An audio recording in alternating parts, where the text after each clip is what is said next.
So we're starting off with the chorus line at the Colonial, and we first did the Who's Taught Me last year. So what was the motivating factor behind going to a chorus line this year? Well, I thought that what worked incredibly well about Tommy was that it's a musical about big ideas. You know, it requires a wonderful space. Yes. It just does. And chorus line has that sort of same demand. This space at the Colonial that we're in right now, this glorious space, seems to provide such a sense of theatricality that the bare stage and these performance stories being told in this setting seems kind of perfect to me. I think that chorus line is also such a great journey in helping us to realize the ends that we go to realize our dream. When I introduced the idea to Jerry McIntyre and to Eric Hill, Jerry having choreographed last year and Eric having directed, they just, you know, it's a landmark musical. Absolutely. Yes, I'll do it. People say yes to chorus line. Yeah. So I hope the audience does too. Great.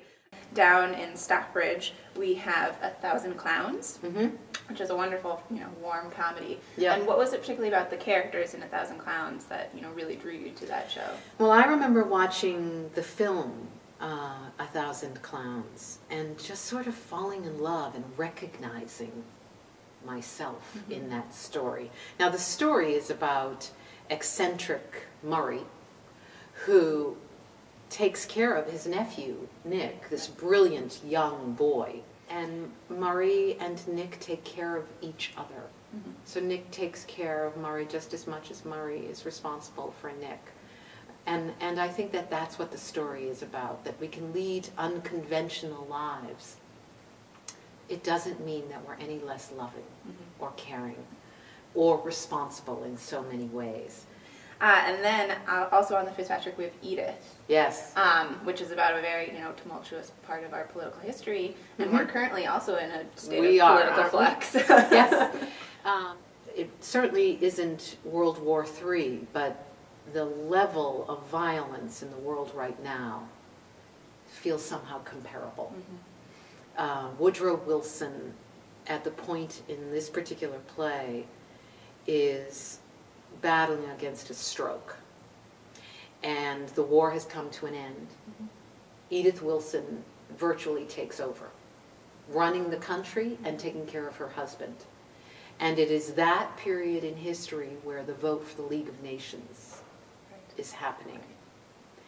And this is an incredible study of a woman's fierce devotion to her husband. And it's a world premiere. I think, you know, discovering a new play, and a play that speaks to what we're going through in our lives right now, feels kind of perfect. Well, I mean, the characters are just, they're hysterical. Sunny is really funny.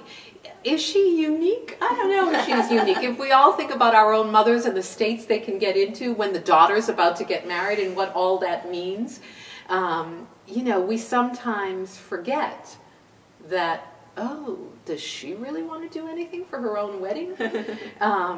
These are really fascinating characters, really funny. The situation becomes completely hysterical in this household. And I think that David Epstein has written a great new comedy. I'm delighted that James Naughton is going to be with us to direct it. It all feels like a fabulous way to end that Mainstage season in Stockbridge. I think the story is incredible in that it is told in the most theatrical terms.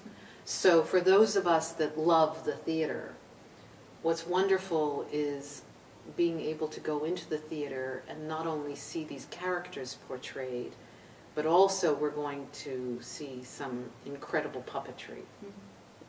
But it is also a story that reminds us that that war, that what happened in the Holocaust, that those people that survived that terrible time are still fighting for survival. That wars on that level somehow never go away. And then after Puppet Master, we have a class act. Yes, which refers directly to Chorus Line. Come see Chorus Line, and then come see the story of what those collaborators were like. And I think that we're especially fortunate to be able to present Chorus Line at the Colonial, and then in our wonderful intimate stage to present this, I guess you would say it's a small musical, a great big heart. A couple of years ago we presented a play by Bill Donnelly called No Wake, which audiences loved. He's an remarkably intelligent writer and really insightful in terms of the workings of relationships. And Kyle Fable, who directed No Wake, will be with us to direct Homestead Crossing. And then we also have quite a bit of music. We do, and comedy, because we're not only Colonial. engaged in theater. We've got some great performances coming up here. We have Dark Star Orchestra, which is, they are sort of a tribute band, but they're more than a tribute band.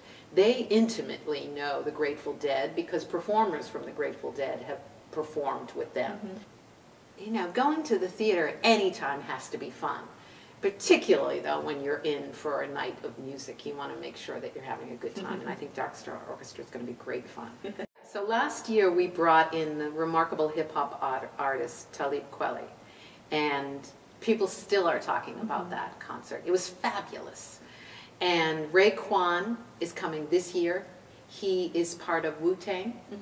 He's one of the original members. So for those of us that know a little bit about rap, for those that know a lot about rap, they definitely know about Wu-Tang. And Ray Kwan is one of the iconic figures of that world.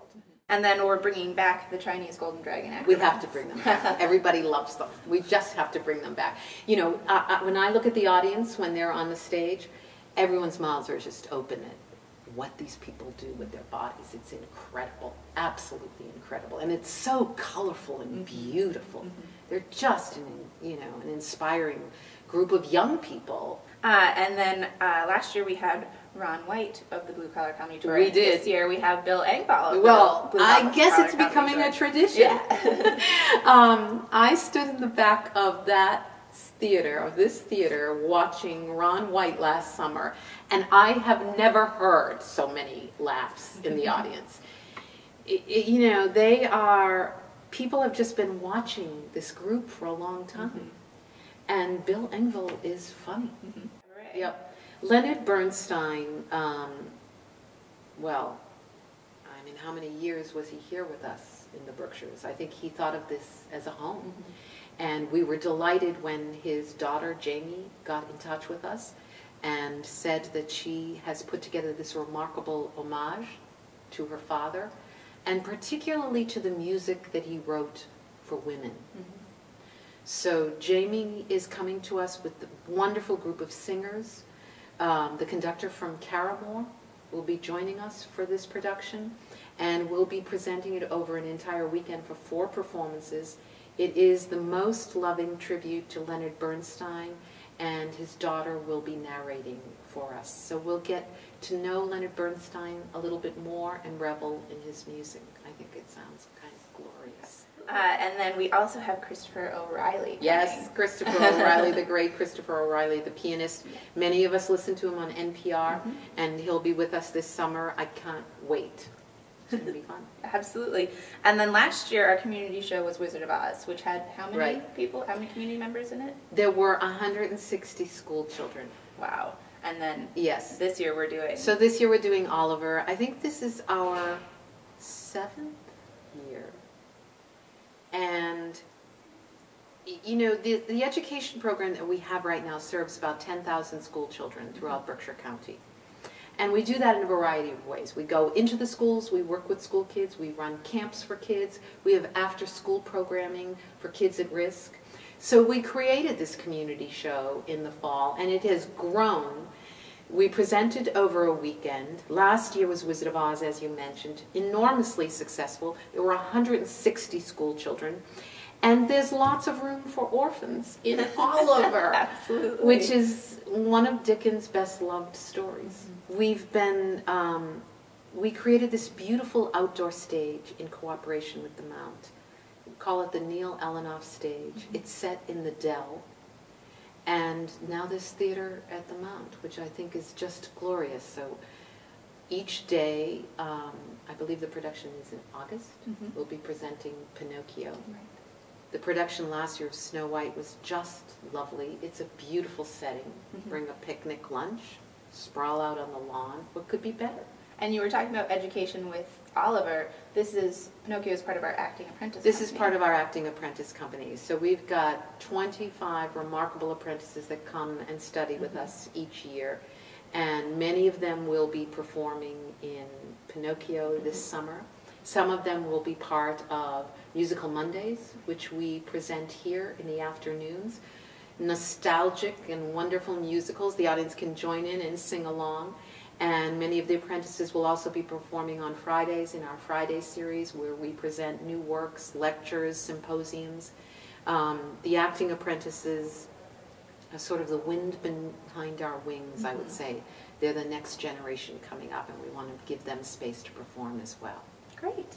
And do you have any final words on, maybe Made in the Berkshires and how we're Made in the Berkshires will be happening again this year. We presented Made in the Berkshires. It's all Berkshire artists performing, presenting everything that's wonderful in the Berkshires. We had a great time. Hilary Summers-Deely and Barbara Sims are the curators for that, and they will be back again this fall. And, come this summer, we'll be announcing our entire fall season. But I think we're looking forward to a great time. Absolutely. And doing what we do best, which is present theater for our wonderful community. Great. Thank you. Thank you.